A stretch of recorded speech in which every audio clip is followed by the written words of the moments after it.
হ্যাঁ হ্যাঁ 10 মিনিটের মধ্যেই পৌঁছে যাব। এই কি করছো তুমি চাকার কাছে? আরে কিছু না, হাওয়া চেক করছি। আরে আমার স্ত্রী গাড়ির চাকার হাওয়া চেক করছে।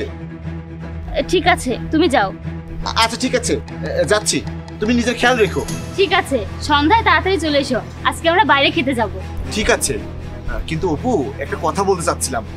ওই বলছিলাম যে আমার বন্ধু যদি আজকে আমাকে না ছাড়ে তাহলে আজকে রাত্রে আমি ওদের বাসায় থাকবো। মনে করো 50% চান্স আছে আর কি থাকার। আসলে অনেকদিন পরে দেখা হচ্ছে, আর আমার বন্ধুটা একটু অসুস্থ, সেই জন্যই আমি ওর সাথে দেখা করতে যাচ্ছি। আমি ওর সাথে আজকে থাকি না, কালকে চলে আসবো। ঠিক আছে, যেটা তোমার ভালো লাগে। আচ্ছা যাও, বাই বাই বাই। এখন আমি দেখবো তুমি আমার অগোচরে কার সাথে দেখা করতে চাও। আর সেজন্যই তোমার বাইকে আমি রং লাগিয়ে দিয়েছি, যাতে আমি তোমার পিছু নিয়ে দেখতে পারি আর তোমাকে হাতে নাতে ধরতে পারি। যাতে তুমি যে চ্যাট করেছো সেই চ্যাট সব আমি দেখেছি। আমি যাই, এই নিশানা দেখেই পিছু নিই।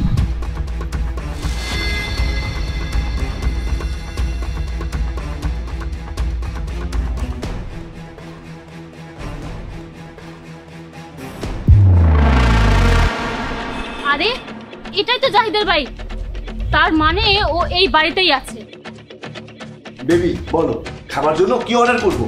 আরে অর্ডার না, আমি নিজে হাতে তোমার জন্য খাবার বানাবো। আমি খুব ভালো রান্না করতে পারি, কিন্তু বেবি রান্না করতে তো অনেক দেরি হবে, আর তুমি বাসায় যাওয়ার জন্য অনেক তাড়া দিবে, কারণ তোমার ওই খাচ্চর স্ত্রী তো তোমার পিছু ছাড়ে না। একটা খুশির কথা বলি। হ্যাঁ বলো। আরে আজ রাতে তো আমি তোমার সাথেই থাকবো।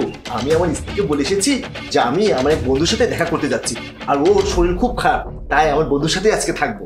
ও আমাকে বলেছে তোমার যা ভালো লাগে তাই করো, কোনো সমস্যা নেই। আরে তুমি তো খুব ভালো কথা বলেছো। আচ্ছা ঠিক আছে, রান্না করার দরকার নেই, চলো আমরা হোটেলে খেয়ে নেবো, তারপর ঘুরবো। আচ্ছা ঠিক আছে, আর আমরা মুভি দেখবো। ঠিক আছে চলো। আমি খাবার দিচ্ছি তোমাদেরকে। জাহিদ, কে এই মেয়েটা? বেবি এটা কে আর কেন এসেছে এখানে? তুমি চুপ করো। এই তুমি এখানে কেন এসেছো? আমি এখানে কি করছি? আমি তো তোমাকে বলছি তুমি এখানে কি করছো? অন্য মেয়ের সাথে তার ঘরে এসে কি চলছে এসব? আরে এটাই তো আমার বন্ধুর বাড়ি, আর এটা আমার বন্ধুর বোন। আমারও তো বোন হয়। হ্যাঁ, আমার ভাইয়া একটু মার্কেটে গেছে, তাই আমি এই ভাইয়ার সাথে কথা বলছিলাম, তাই না ভাইয়া? এসব বাজে কথা বলা বন্ধ করো। সে তোমার ভাইয়া নাকি বয়ফ্রেন্ড? আমাকে মিথ্যা বলার কোনো দরকার নেই। আমি তোমাদের দুজনের বিষয়ে সবকিছুই জানি। তুমি রাতে ওর সাথে চ্যাট করেছিলে, আর আমি সেটা পড়েছি যখন তুমি ওয়াশরুমে গিয়েছিলে। তোমার ফোনের লকটা খোলা ছিল, আর মিথ্যা বলার দরকার নেই। আর তুমি এটা ভাবছো তো আমি এখানে কিভাবে এসেছি? তাহলে শোনো, তোমার গাড়ির চাকায় আমি রং লাগিয়ে দিয়েছিলাম, সেই নিশানা দেখে আমি এখানে এসেছি, আর তোমাকে এই মেয়েটার সাথে হাতে নাতে ধরেছি। আরে তুমি কি পাগল হয়ে গেছো? সন্দেহ করে তুমি এসব কি করছো? আমি মানছি তুমি এখানে এসেছো আর আমাকে ধরেছো, কিন্তু তুমি ভুল ধরেছো। আমি তো তোমাকে বলে এসেছি যে আমি আমার বন্ধুর সাথে দেখা করতে যাচ্ছি। আমার বন্ধুর শরীরটা খারাপ, আর ও হাসপাতালে গেছে। আর কত মিথ্যা বলবে? মিথ্যা লিমিটটা ক্রস করে গেছো। এখন সত্যি করে বলবে, নাকি আমি পুলিশ ডেকে ওর ব্যবস্থা নিব? আপু, আজ না কাপলদের জন্য দারুণ অফার চলছে, যদি তোমরা যেতে চাও তাহলে যাও। আরে চুপ করতে বলছো কেন? তোমরা তো কাপলই, যাও, অনেক মজা হবে। আরে চুপ কর। এই ভাই, কারা এরা?